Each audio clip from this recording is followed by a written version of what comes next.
Nggak sengaja tadi nemuin ya kawan-kawan. Katanya sih ini kecoa Madagaskar, tapi kok mainnya jauh banget sampai ke Kalimantan ini. Bawa lagi.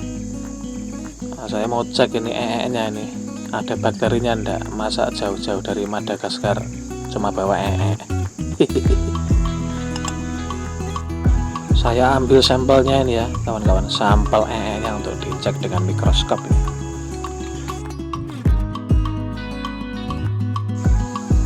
Dan ini saya kasih air steril ya kawan-kawan, sedikit aja, nggak usah banyak-banyak. Saya goncang-goncangkan biar cepat meresap airnya ya.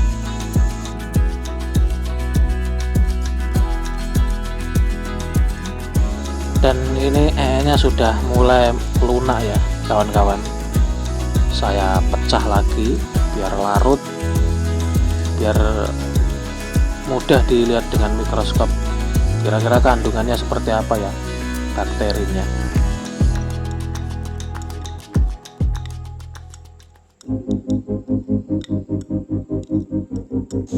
Oke, seperti biasa ya kawan-kawan, video ini berisi narasi dengan text to speech ya, biar penjelasannya nanti nggak belepotan ya. Selamat menonton dan mudah-mudahan video ini bermanfaat untuk kawan-kawan semua. Perhatian, video ini dibuat bukan oleh seorang ahli pengamatan. Video ini bertujuan untuk menambah sedikit edukasi dan wawasan, dan yang paling penting adalah mengobati rasa penasaran dan rasa keingintahuan. Semoga video ini bermanfaat untuk kita semua. Pak Bendil memulai pengamatan dari zoom 40 kali. Sambil menonton video pengamatan ini, saya harap Anda dengan senang hati mendengarkan penjelasan yang saya rangkum dari berbagai sumber.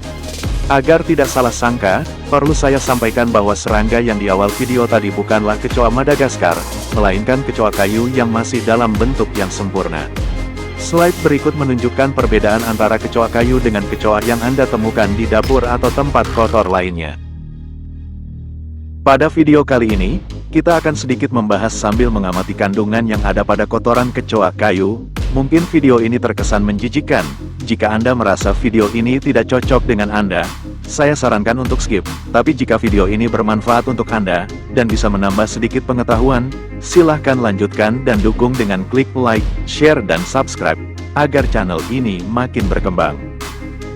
Kecoa kayu atau Panestia, adalah salah satu dari genus kecoa besar yang suka menggali. Spesies ini banyak tersebar di Asia Tenggara, pesisir Asia Timur dan Australia. Spesies ini termasuk pemakan kayu. Dari banyaknya spesies kecoa kayu atau kecoa pemakan kayu, yang banyak dipelajari adalah Panestia amustipenis, kecoa yang tak sengaja ditemukan oleh Pak Bendil di awal video tadi. Seperti yang terlihat pada video zoom mikroskop ini, nampak serat-serat kayu yang ada pada kotoran kecoa kayu. Di dunia ini banyak sekali jenis kecoa, ada lebih dari 4.000 spesies yang tersebar, namun tidak semua spesies kecoa berbahaya. Dari sekian banyak spesies yang tersebar, hanya 40 jenis yang dianggap berbahaya bagi manusia dan menjadi hama. Salah satu jenis spesies kecoa yang dianggap sebagai hama adalah kecoa kayu. Pak Bendil belum menemukan sumber yang menyatakan tentang bahayanya yang ditimbulkan oleh kecoa kayu, akan tetapi jika di rumah Anda ditemukan banyak koloninya, hal itu perlu diwaspadai. Karena kemungkinan akan merusak perabot rumah tangga yang terbuat dari kayu. Kemudian jika ada tumpukan atau gelondongan kayu di pekarangan rumah, bisa jadi rusak dalamnya karena kecoa kayu ini.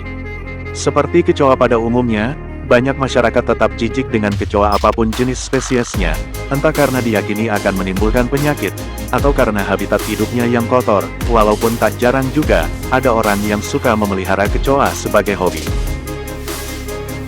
Dari banyaknya spesies kecoa, hampir tidak ada perbedaan soal habitat hidupnya. Rata-rata kecoa suka dengan lingkungan yang lembab, hangat, dan gelap.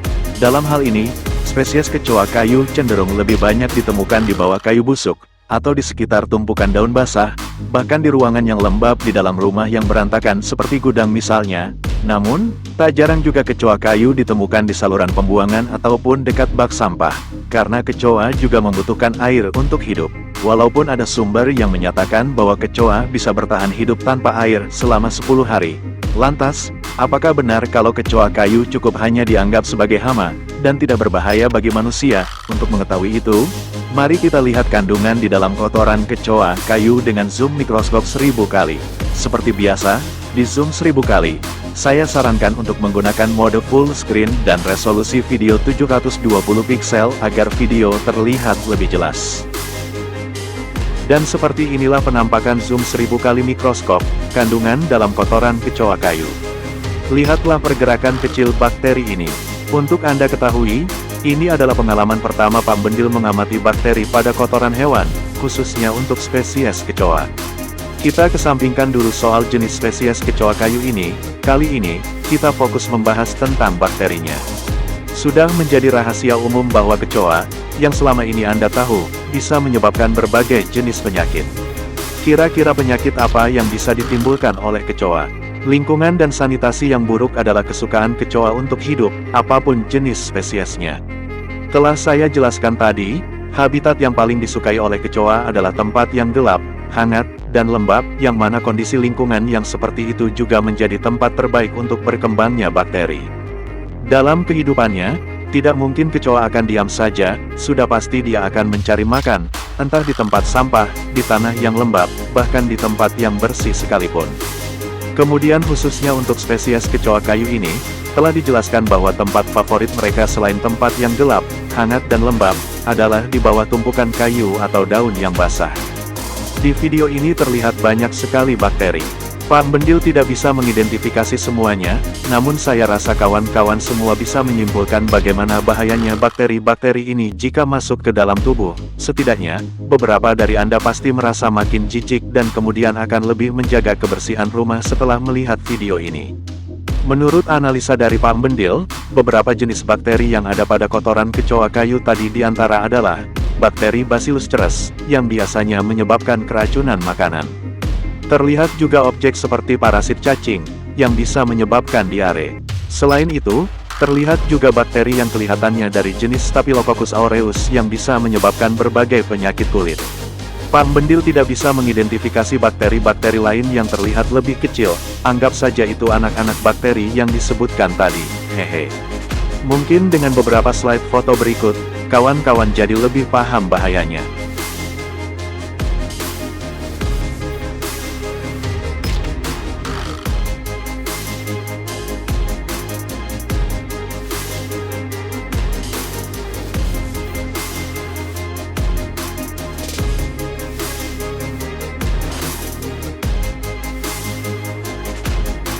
Oke kawan-kawan, kita cukupkan pengamatan dan pembahasan singkat tentang kandungan bakteri dalam kotoran kecoa kayu kali ini.